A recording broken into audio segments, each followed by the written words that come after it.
Funds यार वही होते हैं, एक्टिव फंड्स वो होते हैं जिसमें आपके फंड मैनेजर होते हैं। मैंने बताया था ना, जो आपको 15% रिटर्न मिलेगा उसका 1% रिटर्न वो ले लेंगे। पैसिव फंड वो होते हैं जिसमें आपका पैसा ऑटोमैटिकली टॉप 50 कंपनी में डिवाइड हो जाता है। मान लें जो ऊपर की रिलायंस कंपनी जैसे ये हैं, टॉप 550 की लिस्टिंग है, मान लें फॉर एग्जांपल ये 16। ये आज की नहीं है यार, आज के दिन 1 पे रिलायंस आ रखा है, मैंने ऐसे ही एक पुराना स्क्रीनशॉट यहाँ पे डाला है।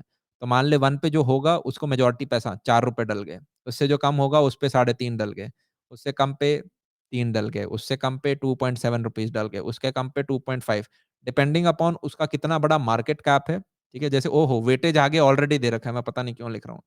इसको ₹7.6 मिल गए, इसको 6.55, इसको 6.45, इसको देख रहे हो जितनी कम उसकी रैंकिंग है उतना कम उसमें पैसा डलता है।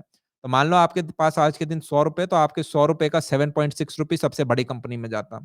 फिर अकॉर्डिंगली लिस्टिंग के हिसाब से कम डलता जाता।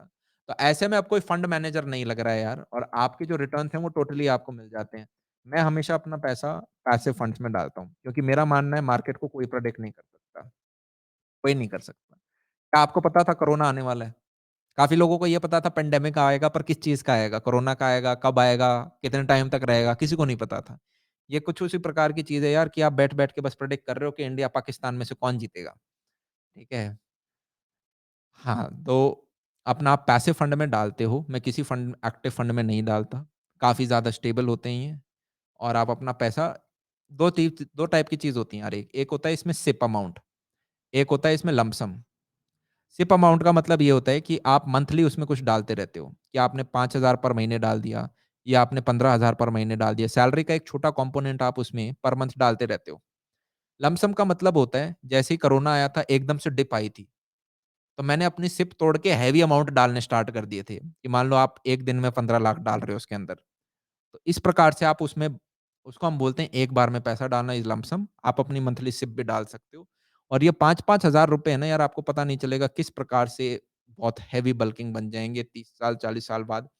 एक छोटा-सा एग्ज़ाम्पल मैं आपको बताना इसमें चाहूँगा अभी। मैं यार बस बीच-बीच में ना कुछ चीज़ें भूल जाता हूँ, फिर बाद में याद आती हूँ, हो ये चीज़ भी कवर करनी थी, ये भी कर गाड़ी तो हर एक का यार एक अच्छी स्पोर्ट्स कार चलानी है, ठीक है? चलो मान लो एक लग्ज़री कार है बीएमडब्ल्यू वगैरह 50 लाख की है।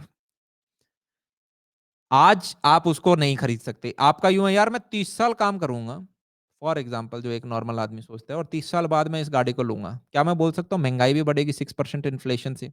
भैया मैं इन्फ्लेशन है ना समझ नहीं पा रहा हूँ इसका मतलब क्या है? इन्फ्लेशन समझाऊँ आपको? आज जो चीज़ ₹100 की है, अगले साल वो चीज़ ₹106 की होगी। तो इसको बोलते हैं 6% इन्फ्लेशन। 6% इन्फ्लेशन के हिसाब से ये 50 लाख की गाड़ी 30 साल बाद 2.87 सीआर की हो जाएगी। अब आपको अगर आज से 30 साल बाद एक गाड़ी लेनी है लग्ज़री, तो 2.87 सीआर हम कहाँ से लेके आएँ? अगर मैं आपको बोलूँ कि जनाब आप 4.33 लाख रुपीज़ एक बार में जमा कर देते हो आज के दिन और उसके बाद निफ्टी में डाल देते हो, तो 15% के रिटर्न पे 30 साल बाद आपको ये अमाउंट मिल जाएगा। चीज़ समझ में आ रही है? आज तुम बैंक में 4 लाख रुपए डाल के आ जाओ, 30 साल बाद तुम्हें 2.87 सीआर मिल जाएँगे अगर हम हिस्ट्री के स्टैट्स देखें तो, निफ्टी इंडेक्स से।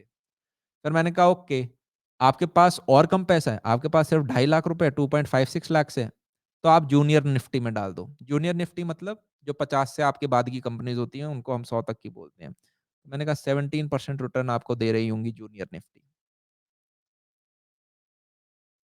भैया मेरे पास इतना लाख-लाख की बातें नहीं है, मैं पैसे नहीं है, मेरे पास बच्चा हूँ मैं। मैं कहा ट्यूशन करा सकते हो, महीने के 5,000 कमा सकते हो ट्यूशन से। अगर आप 5,000 पर मंथ आज डालना स्टार्ट करते हो, तो साल के 30 साल बाद आपको 15% रिटर्न पे वही निफ्टी 2.87 सीआर दे रहा होगा। This is the power of stock market. ₹5,000 पर महीना आपको 2.87 करोड़पति बना रहा होगा। चीज़ क्लियर है? इनफैक्ट इसको एक और छोटे एग्ज़ाम्पल से मैं लेके दिखाना चाहूँगा।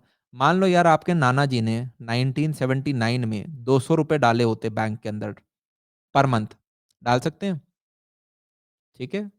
और हर साल वो 10% अपना बढ़ाते रहते हैं। 10% मतलब 200 का 10% ₹20 होता है ना?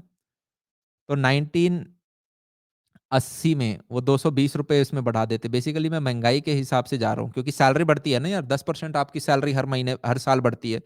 तो मैंने इन्वेस्टमेंट भी 10% बढ़ाया, सैलरी के हिसाब से बढ़ता जाएगा वो।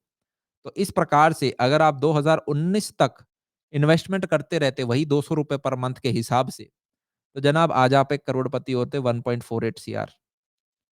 तो कंसिस्टेंट कंपाउंडिंग स्वाद दिलाती है, आपको करोड़पति बनाती है। So this is very important. Cheese clear हो रही है?